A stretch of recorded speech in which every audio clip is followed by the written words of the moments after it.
Shalom, brothers and sisters. Shalom, brothers and sisters. Not going to be long. Just want to make a video regarding the matter of the name that we say we are and can lay claim to, giving honor and praise to the Creator and the Maker of heaven and earth, the Most High. This is the word here, Israel. Now, for those who say Hebrew has no vowels, they will say this is Yashara'Allah or Yashu Ra'al or Yasharal. You see it different ways said by those who say Hebrew has no vowels. And this is no disrespect intended, nonetheless, but is a vowel. It's a sound. What a vowel is in actuality is a written sound. So if you were to say this is Yashara Allah, you're still saying vowels with it, just saying it as Ah. Alright, so we just want to point that out. Now, next thing to point out with this, brothers and sisters, when we're seeing Israel, this is the Yod, the Kirik, the Sin, the Shawar, the Resh with the Kwamat, and the Lamed with the Zareh. Now, let's look at this very carefully. This Yod that you see right here, right, making a Y sound, alright, serves as a prefix. So if you were to just say this here, the Sin and the Resh, right? It comes from the root word Sarah. The word Sarah in Hebrew means to contend. Alright? So we want to point that out for reference purposes. So now this Yod serves as the third person, the third person masculine, singular, future tense. Why do we want to point out, brothers and sisters, the aspect of it saying in future tense is this? Because this word here, El, right? It comes from the root word ayil. The word ayil, brothers and sisters, means to have power or to be mighty or to have strength. So that's something we want to point out in that particular regard. So what are we saying, brothers and sisters, in this particular case? Is this Yod, all right, serving as a prefix, showing the future tense of this root word here, meaning as stated to contend. And this one here, El, translated loosely by saying God, speaking of the Creator. Yisrael would mean, brothers and sisters, El, the Creator, will contend. That's what that means in that particular case. So many times brothers and sisters would say that Yisrael means Prince of the Power.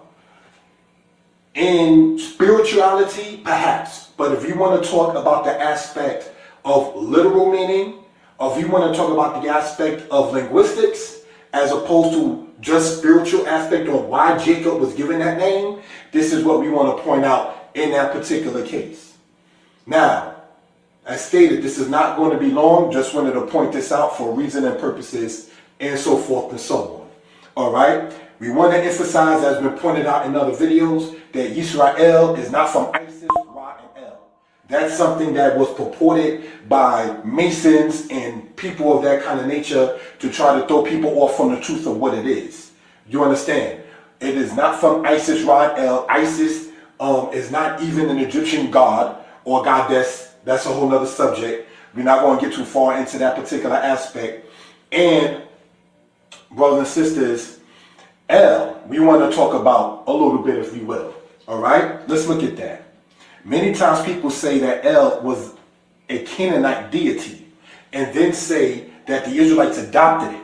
Saying El, brothers and sisters, is no different than saying the quote-unquote loose term in English, God.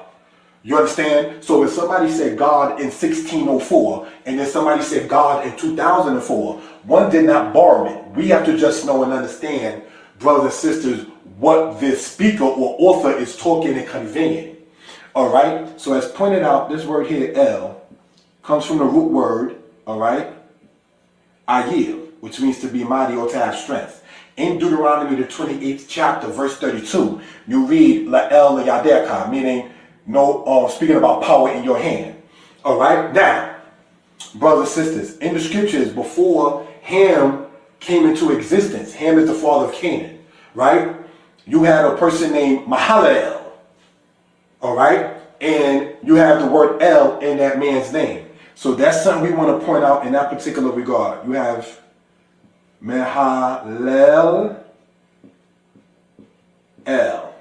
Mahalalel, all right? That's in the book of Genesis, all right? That was even before, brothers and sisters, Ham even came into existence, much less Canaan. So El, identifying power, mighty, so forth and so on, was already known among the people even before the Hamite dispensation came into the earth.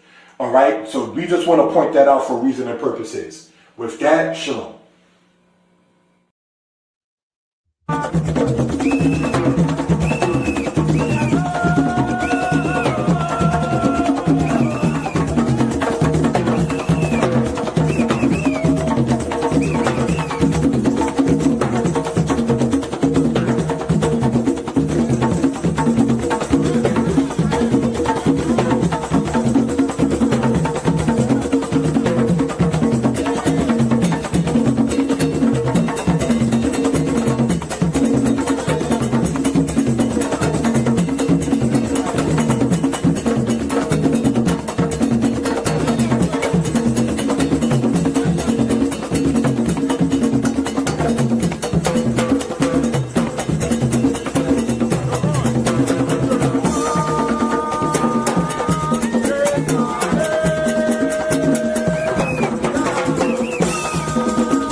Shalom.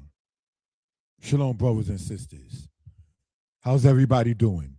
We hope, we pray that everybody is well and will be better. Brothers and sisters, welcome to Danitepublications. We here want to, on this day, Shabbat day, get into not a long presentation regarding, say, the Hebrew, but we care to, brothers and sisters, get into a particular matter regarding the translation of the words of the Torah into English for reference purposes. We ask you all to comment, to like, to share, to subscribe, brothers and sisters. In this particular case, we used to say last year, the year before, get into more Hebrew presentations. And it is nobody's particular fault that we have not been on the platform doing it as much. But brothers and sisters, nonetheless, we want to pick up, for the lack of a better term, or land back, for the lack of a better term, because we don't want to piggyback in Israel. You understand, regarding this kind of matter. To the people that I understand are in the room, my older brother in spirit, it's all good, and my brother and friend, Chief Shama, how's everybody doing? If you're still in the room, or if anybody is in the room, not sure who is or is not at the moment, if you can press 4, the number 4, if you are in good spirits and you hear the sound quality pretty well. I am open to constructive criticism as far as the audio goes in that particular case. That is something that in doing presentations, I attempt to stay on top of. Thank you for that, my brother and friend. It's all good in that particular case. All right. I remember one time in particular, somebody said, oh, well, I don't want to perhaps hurt the brother Yeshaya's feelings, so I'm not going to tell him that the audio or so is not good. No, let me know, because I need to present this, what I feel is in my heart before the Most High, to the people. So if not for any other reason, definitely want that to be expressed in that particular matter. Okay, so brothers and sisters, the word Shabbat itself, as we gone over earlier this week, with the matter of the root word Shabbat and the spelling of it being Shin, Bet, Tau, and the Hebrew word, as we see in Deuteronomy chapter 30, verse 2, which is said as Shabta, also spelled Shin, Bet, Tau. Brothers and sisters, we wanted to get into the matter of, though it's spelled the same way, the meaning in the translation is not the same, which would lead us to understand one strong key reason as to why Hebrew would have to have vowels. Because if everything was said in no offense as Deuteronomy chapter 30, verse 2 would read, and you shall Sabbath before the Lord thy God, as opposed, or Sabbath to the Lord thy God, as opposed to saying you shall return to the Lord thy God. So these are things that we care to bring out for reference purposes. Conjugation, a matter of what happens when the letter Waw, which is the 6th letter of the Hebrew alphabet, is part of the root and what is referred to as an ayin Waw verb, brothers and sisters. What happens when a Yod is the 2nd root letter, referred to as an ayin Yod verb? What could happen if the 2nd and the 3rd letter in a Hebrew verb root is the same letter? What is referred to as quote unquote irregular verbs, and how do they operate? Brothers and sisters, these are things that we care to bring out for reference purposes. I want to, on a human level, give due respect to the people who encouraged me to get books out, to get Hebrew books out, brothers and sisters. And this is not to play a gender game or anything of that sort. It appears that many males, brothers and sisters, do not know the feminine matter or the feminine principles of the Hebrew language. And in that is one of the reasons why a brother wrote the book that is online called Hebrew is Easy, Volume 2, to understand the function of the letter Hey and the letter Tau, brothers and sisters, which is the 5th letter and the 26th letter. There are 22 letters in the Hebrew alphabet, and you see them all in, brothers and sisters, Psalms 119. So, without any further ado, if we may, let us get into this particular matter. And I would like to, brothers and sisters, if we will, and hopefully everybody is well and will be better. I would like to, brothers and sisters, pull up, for reason and purposes, the Hebrew of Psalms 119. And we're going to read in verse 14, because a lot of times, and it's not saying it's either right or wrong, it's just with one spirit. You might see your brothers type in or say Shabbat Sas. Shabbat Sas. This is not to say that I don't say Shabbat Shalom, but I want to explain why a brother says Shabbat Sas. Let's look at this. Psalms 119, if it can be seen on the screen, I believe so. Brothers and sisters. Yes. 119 Psalm, verse 14 says, I have rejoiced in the way of thy testimonies as much as in all riches. Now, let's look at the Hebrew. It says there in the Hebrew, Baderek in the blue, Baderek, Edotecha, Stasti,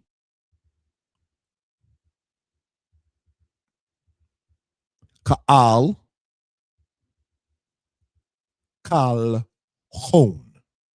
What word do we want to focus on, however, is this word here, brothers and sisters.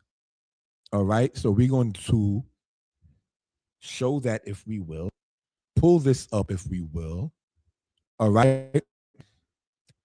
And if we look at this here, brothers and sisters, right?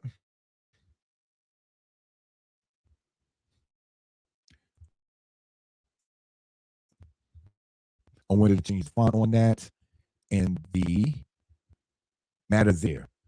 Okay, if we look at this here, family, we see, remembering that Hebrew goes from right to left.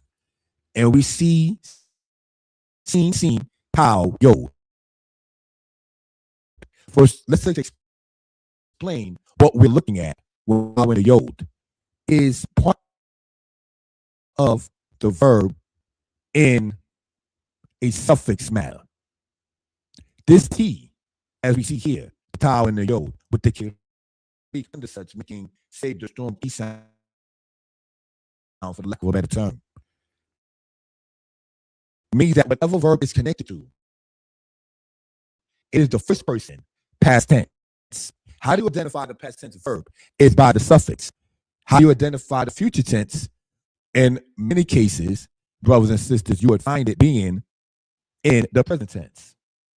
But we'll explain that further as time goes on.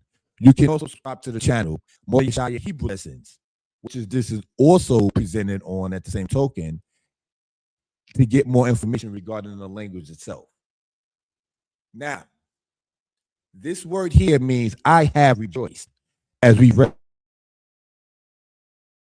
earlier in Psalms 119. And this is said by a male or a female. In this case, when speaking in the first person, I will, I did, what have you, be it future tense or past tense. In Hebrew, the gender does not matter in that particular case. So this is something we can bring out in that particular matter. So let's look at this word here, right? And we want to drop color this in the yellow. This, what you see there, seen in the scene, which is a variant of the word sheen, or the letter sheen. Brothers and sisters, sas means to rejoice or to be happy. So now when we go back, brothers and sisters, in Psalms 119, verse 14, and it says, I have rejoiced. Sas T, past tense. I have rejoiced, right? pulling the PowerPoint back up, we still see that scene and that scene in root meaning to rejoice. So, brothers and sisters, when the brother says Shabbat Sas, this is where one gets it from in that particular case. All right.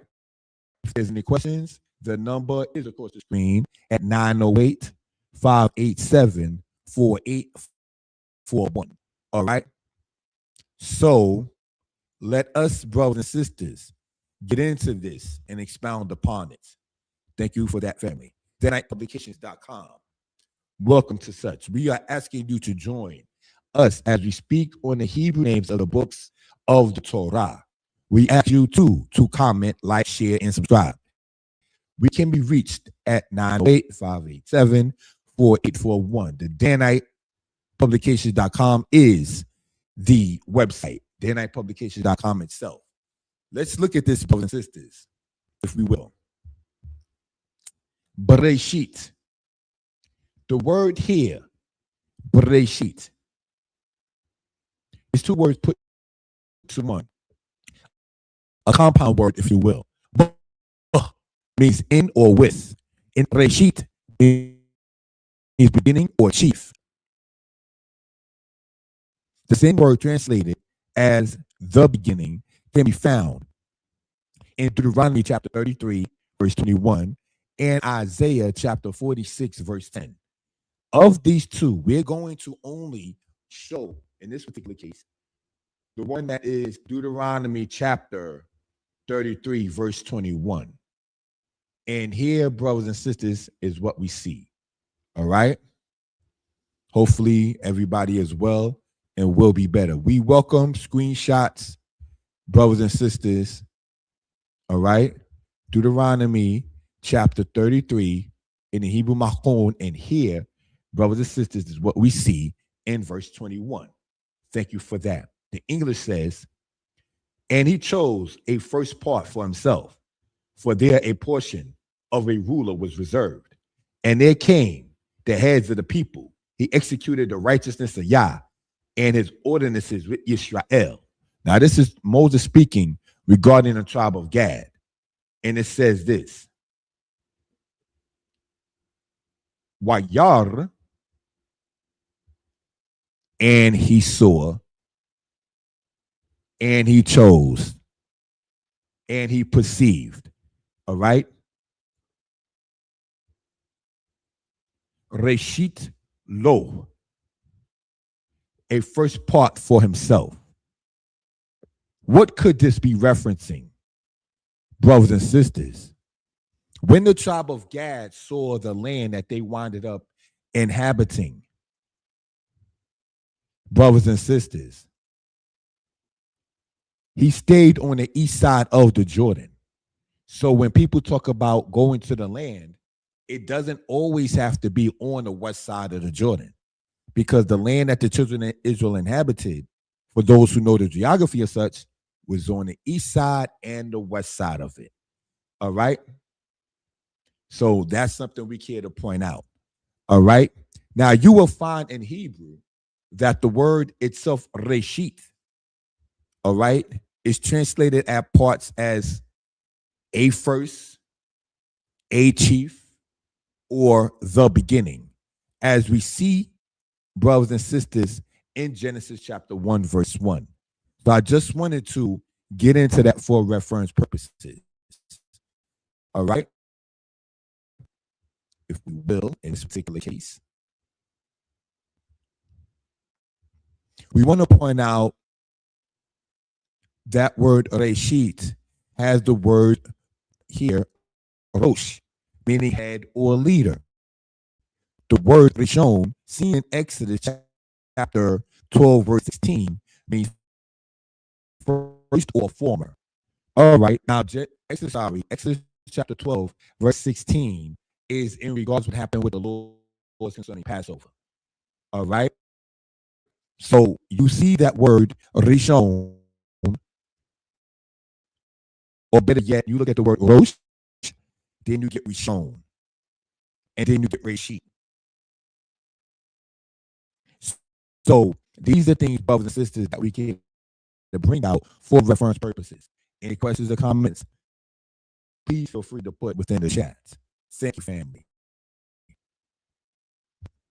Next, we have here the word Shmoht, understood in modern times as in regards with the book of Exodus. All right. It says the word here, Shmoht. Add this to the dictionary. The word here, Shmoht, means the names of / names of. The word for name in Hebrew is Shem,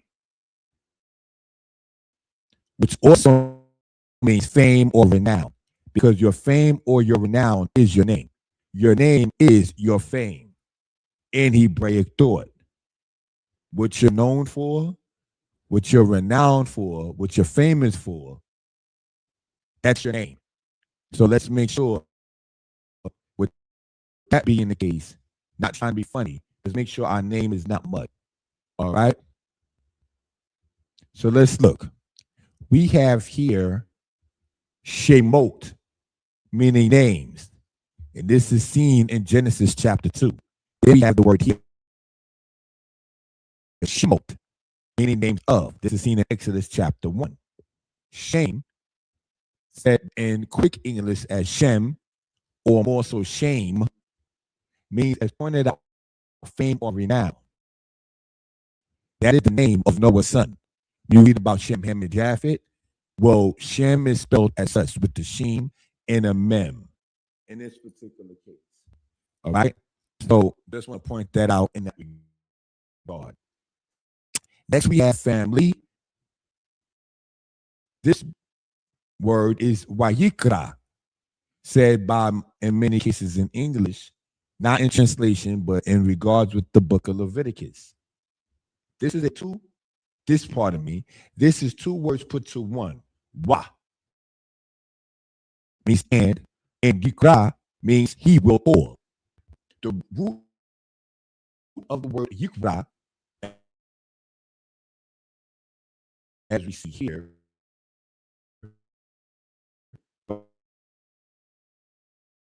brothers and sisters, is the word quara. All right. All verbs in Hebrew have a root that is the third person masculine singular. What am I saying? The third person masculine singular is translated as he, whatever. He went, he saw, he stopped, he played, he ceased, he wrote, he ate, he drank. That is the third person, masculine singular. All Hebrew verbs have a third person masculine singular. Okay? So let's continue. The translation of the word Whyeekra is and he called. We care to point out the word Yikra is a future tense word with the prefix of the letter wow, as we see here, brothers and sisters, right? Bold, not bold, bold, not bold. We see that the normal future tense word, Yikra, he will call, is put in the past tense. In Hebrew, this is called the wow consecutive. Are there any questions? Please feel free to put it into the chat, or you can text me by WhatsApp or regular text at 908-587-4841. What am I saying for Hebrew edification, brothers and sisters? And there are plenty of Hebrew teachers. But for those who subscribe to the channel, those who support the books, those who support the channel, it is definitely appreciated. What am I saying, brothers and sisters, in saying a wow consecutive? Is this. The word Whyeekra literally means, in biblical Hebrew, he will call. Whyeekra means literally and he will call. Yikra itself, brothers and sisters, we want to show that drop in the yellow there on top, and the wow serving as a suffix, the green. This one that you see In the backdrop with the yellow, brothers and sisters, is the verb. What you see in the green, brothers and sisters, is a prefix in this particular case. So what are we looking at in this particular matter? The while consecutive, the normal future tense word put in translation as the past tense. Now let's show what we're talking about. If we, brothers and sisters, were to go to one of the most famous chapters in Israelite usage, in Deuteronomy 28, we'll just read the first verse. And it shall come to pass, if thou shalt hearken diligently unto the voice of the Lord thy God, to observe to do all his commandments which I command thee this day, that the Lord thy God will set thee on high above all the nations of the earth.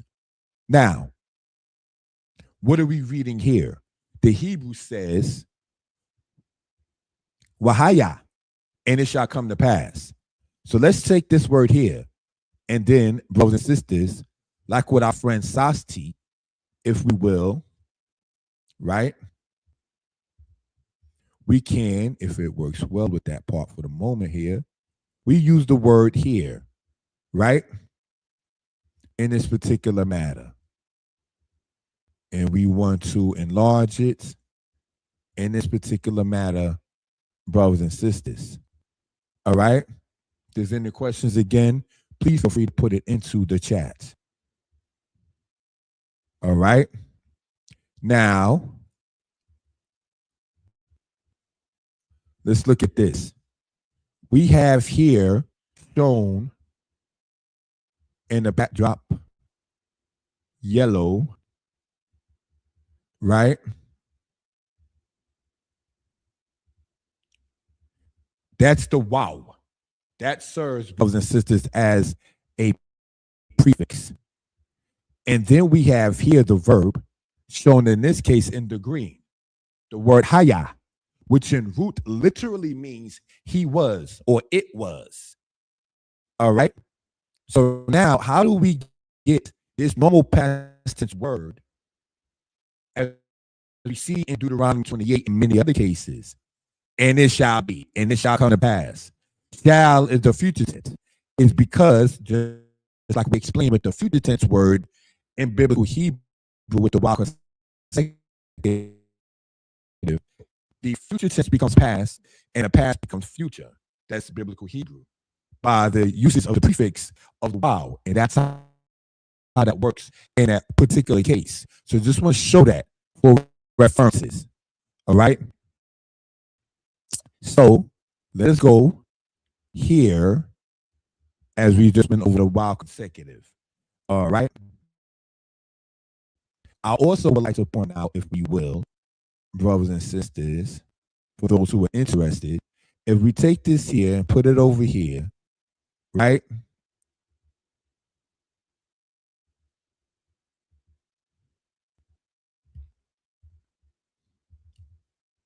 Thank you for that.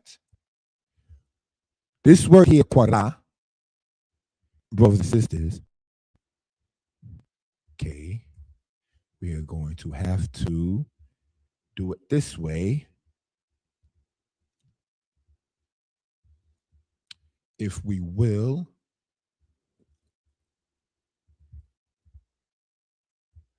Leviticus, going to its part there, 1. We used to do classes like this in what we call real time. But nonetheless, brothers and sisters, I would like to get into this part here, if we will, right? Pull this up here. Thank you for that. And we have here the word Whyeekra, as we've gone over before. Right? Now, if we were to, brothers and sisters, show this in the blue, we have here, and if we were to enlarge that particular part, brothers and sisters, right? We have the kuf, the resh, and the aleph. The kuf, the resh, and the aleph brothers and sisters, spells Quara, meaning to call. All right. This is not Quara, meaning to occur or to happen. That ends with the letter Hey. Kufresh. This, as we see here, ends, and we're going to show it for reference purposes, right? For the moment, shown in the backdrop, purple. This is the letter Aleph that you see there shown in the backdrop, purple. So the Hey is different than the letter Tau. You would find as you go, not to get sidetracked, more and more into the studies that in Hebrew, the letter Hey is used for the same meaning of the word in Aramaic as the letter Aleph. But we'll get into that as time goes on. So now, brothers and sisters, if we go back here, right, with the purple, if we will, the Kuf, the Resh, and the Aleph, Quara, to call, right? Because it ends in the letter Aleph, as we pointed out, remember when Hebrew goes from right to left, is referred to as a Lamed Aleph verb. We'll get into that particular quote irregular as time goes on. We want to point out, brothers and sisters, looking at the word on the top in green, where we see the letter Hey, brothers and sisters, bold, not bold, bold, not bold. Any verb that ends with the letter Hey is referred to as a Lamed Hey verb. And any verb that ends with the letter Aleph is referred to as a Lamed Aleph verb. So these are some of the things as we go picking up on our vocabulary, getting into grammar, knowing how the language works, what we're looking at. All right? Let's continue, family. So, brothers and sisters, the word Whyeekra means and he called. All right? Quara and root meaning to call. Let's look at this. Bameedbar. This word means in the wilderness. This word is a two words put to one, like a compound word. Ba means in or with. The word Meedbar, brothers and sisters, means wilderness. We care to point out that the prefix of the letter mem in many instances causes the verb to be a noun. In the matter of such, the word dabar, means thing, like a thing. The word deber means plague or pestilence. We can see why such a word can be understood to mean wilderness. Because brothers and sisters, the children of Israel called it midbar, meaning wilderness. Because who knows what they was going to walk into in that desert. You understand? So it would make sense with the word deber, also spelled with the dalet, the bet, and the resh. You understand? Also meaning plague, dealing with hunger, periodically freshening up, if we know what that means, dealing with thirst, dealing with strife, dealing with people trying to curse them, and things of that kind of nature. We can see perhaps why it will be called the wilderness. You understand, for the say, lack of a better term. Or the word meatball. The word dabar or the bear, meaning thing, the word deber, also spoke with the dalet, the bet, and the resh, meaning pestilence. Meaning, when you put the mem in front of it, as we're going to show where that mem is here, right? We want to, brothers and sisters, backdrop that in the yellow, right? That mem shows it to be a noun. So the wilderness, the place of pestilence, the place of plague, we can see why it would be such, according to the eyes of the children of Israel. All right? So let's look and continue and close out. Thank you. Here we have the word Debareem. Oh, by the way, Bameedbar, meaning in the wilderness, today is referred to due to the amount of accounts in it, the book of Numbers. This word is the word Debareem, literally meaning words or things. The word dabar means word, like speak a word. That will be the word dabar. In the verb daber, brothers and sisters, all right, means en route to speak. The word dabar also means thing. We can say daber dabar, which literally means speak a word or speak a thing. So the word Debarim, understood today as the book of Deuteronomy. Mind you, the word Deuteronomy linguistically itself comes from the Greek word meaning to repeat. All right, just want to point that out. Now, when you get to the Hebrew, the word Debarim, brothers and sisters, means words or things. So when we're dealing with these, the words of the Torah, again, screenshots are welcome. You have Beresheet in the beginning. Shmoht, names of. Whyeekra, and he called. Bameedbar, Debareem, words or things. So these things, as we close this particular portion out, brothers and sisters, that we care to get into for reference purposes. We hope, we pray that everybody is well and will be better. Thank you for the time. Brothers and sisters, if I can be heard and people are in good spirits, please press the number 4. If I can be heard well and people are in good spirits, please press the number 4. We are going to create a blessed, create a willing, get into more and more presentations, brothers and sisters, regarding the language, regarding the history.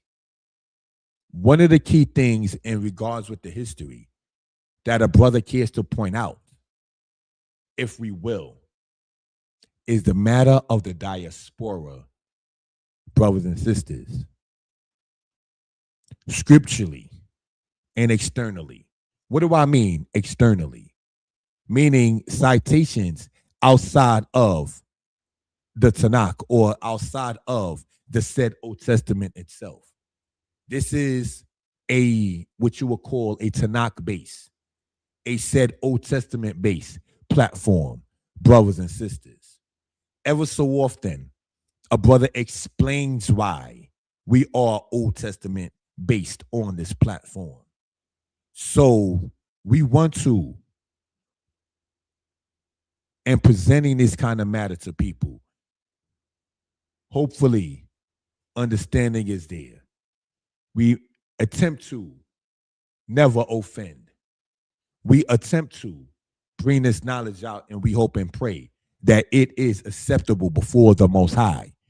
As it says, so will we render for bullocks the offerings of our lips in the book of Hosea. So, brothers and sisters, we are going to conclude in this particular matter. And again, screenshots were welcome. The numbers across the screen at 908-587-4841. And with that, Shabbat Sas, Shabbat Shalom. And for those who are interested, stay tuned because we intend later on, brothers and sisters, not to get too personal, I'm away with family, brothers and sisters, in Tennessee. I'm not home in the Northeast. And due to the day and timing, I'm in my own space at my sister home, going over matters like this. And for the remaining of the time that I'll be with family, say tomorrow morning onward, I'll be more so with the family in communication with that particular matter right there. But as we speak now, I'm currently in another state outside of where I live in the Northeast. All right. So I had to be mindful of that when I put on the timing for the presentation, because it's an hour or so. It's not the same time zone. You understand then? All right. So let's get back and close out. Thank you for that. Shalom.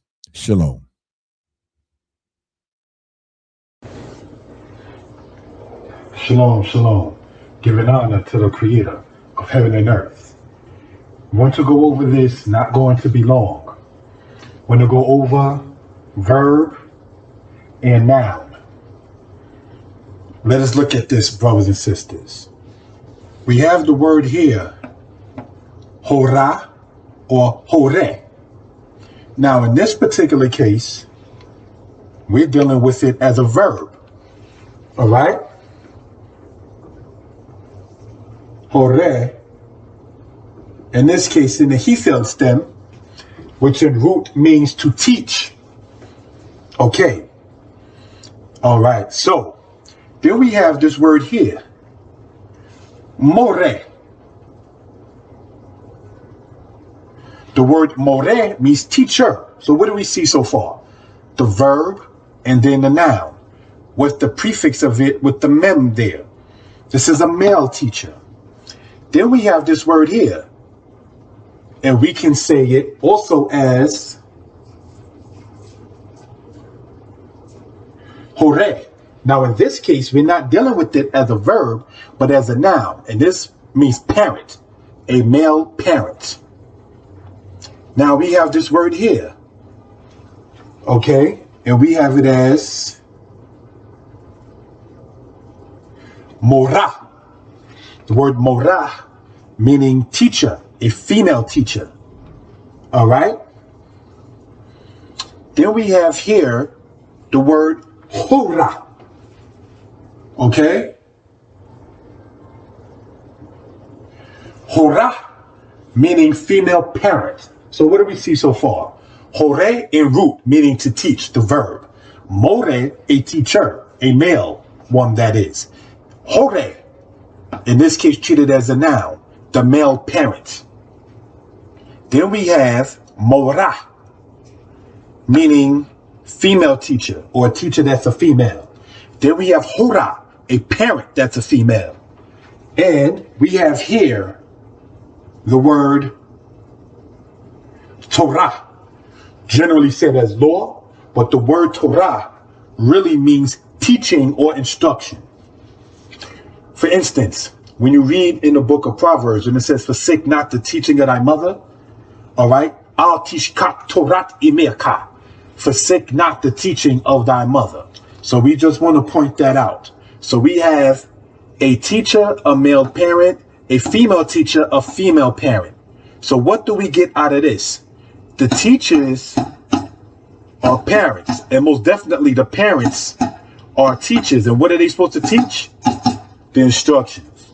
So just want to show how the Hebrew works in this particular case. All right, you can see that the O and the R sound is still there. The O and the R sound is still there. You may have a change with the mem or the tau or in root with the hey, but the general premise of the sound is still there. Unlike English, when teaching and instruction, those words do not sound alike.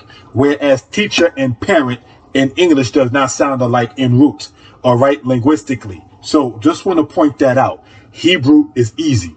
Get the book on Amazon. Shalom.